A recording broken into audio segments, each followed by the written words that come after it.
அம்மா அப்பா வந்து அதை ஏற்றுக்கணும். என் பிள்ளைய என்ன சொல்லுதுங்களோ அதை என்ன ஏதுன்னு கேட்கணும். விசாரணை பண்ணி அதை வந்து பார்த்து நம்ம கூப்பிட்டுக்கணும். அதை விட்டு நீ பொறுத்துருமான்னு சொல்லக்கூடாது எந்த பெற்றோரும். அதை விசாரணை பண்ணாமல் ஏம்மா அங்கேருந்து சமாளிப்பான அந்த வார்த்தையை யாரும் சொல்லக்கூடாது.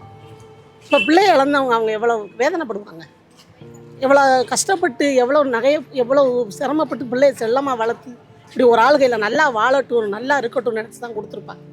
ஆனால் இதெல்லாம் வந்து இப்படியெல்லாம் நடக்கக்கூடாதுயா. பிள்ளைய வந்து நல்லா இருக்கும் பெற்றவங்ககிட்ட வந்து சொல்லி பெற்றவங்க நல்லபடியாக பார்த்துக்கணும். அதே மாதிரி பிள்ளைய இப்படி செய்யக்கூடாது. அம்மா அப்பாட்ட வந்து சொல்லணும், எதாக இருந்தாலும் சொல்லி. அதுக்காக சாவு தான் தீர்வு கிடையாது. வரதட்சணை கேட்கிறதே தவறு.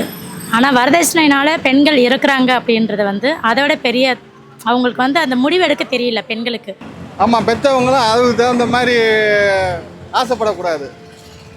பொண்ணுக்கு தகுந்த மாப்பிள்ளையை பார்த்து கட்டி வைக்கணும், அதுதான் வாழ்க்கை.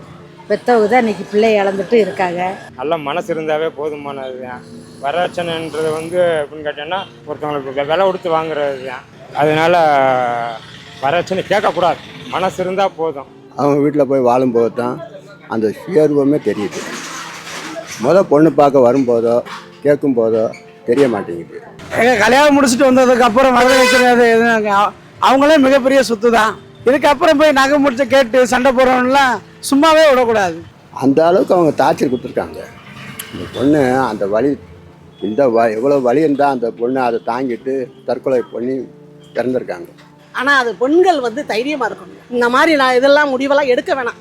அதுதான் அம்மா அப்பாட்ட சொல்லி, இல்லை ஃப்ரெண்டுக்கிட்ட சொல்லி எப்போலாம் தான் சமாளித்து உயிரை மட்டும் இது பண்ணக்கூடாது. பெற்றவங்களுக்கு பிள்ளை இல்லாமல் போயிருங்க, அதுதான் என் கஷ்டம். இப்போ அந்த பொண்ணு எடுத்த முடிவு வந்து அவங்களுக்கு எந்த அவ்வளோ டார்ச்சர் இருந்திருக்குமோ தெரியல, அதனால் அவங்க அந்த முடிவுக்கு போயிருக்காங்க. ஆனால் அந்த முடிவு போகாமல் அவங்களுடைய சுய அறிவு, கல்வி அறிவு வச்சு அவங்க வெளியே வந்து நிறைய விஷயங்கள் இருக்குது. இப்போ வந்து அரசியல் ரீதியாக இல்லை அந்த சட்ட ரீதியாக பார்த்தோம் அப்படின்னா அவங்களுக்கு வந்து மறு ஆப்ஷனுமே இருக்குது. அவங்க அதுதான் அப்படின்னு சொல்லி டிபெண்ட் பண்ணி இருந்துக்காமல் வெளியே வந்துருந்துருக்கலாம். அந்த உலகத்தை விட்டு வெளியே வந்துருந்துருக்கலாம். உலகத்துலேருந்து வெளியே வந்திருந்தாங்கன்னா அவங்க இந்த தவறான முடிவு எடுத்துக்காமல் இருக்க முடியாதா நம்மளால? இப்போ வீட்டுக்காரர் தான் இப்போ வந்தவன் தானே, அவனுக்கே இதாகுது. இப்போ கூட பக்கத்தில் திருப்பூரில் நடந்து ரொம்ப வருத்தமாக இருந்துச்சு. அந்த பொண்ணு அழகாக வந்து வெளியே வந்திருக்கலாம், டிவோர்ஸ் கேட்டு டிவோர்ஸ் கூட பண்ணியிருக்கலாம், அடுத்த கல்யாணம் பண்ணிட்டு நல்லா சந்தோஷமாக இருந்திருக்கலாம். ஆனால் அவங்க வந்து இந்த மாதிரி முடிவு எடுத்தது ரொம்ப வருத்தமான விஷயமா இருக்குது. அது வந்து முக்கிய காரணம் அவங்கள்ட்ட விழிப்புணர்வு இல்லை. நல்லா படிச்சிருக்காங்க, அப்படி இருந்து அவங்களுக்கு வந்து தெரியாமல் போச்சுன்றது ரொம்ப வருத்தமான விஷயமா இருக்குது.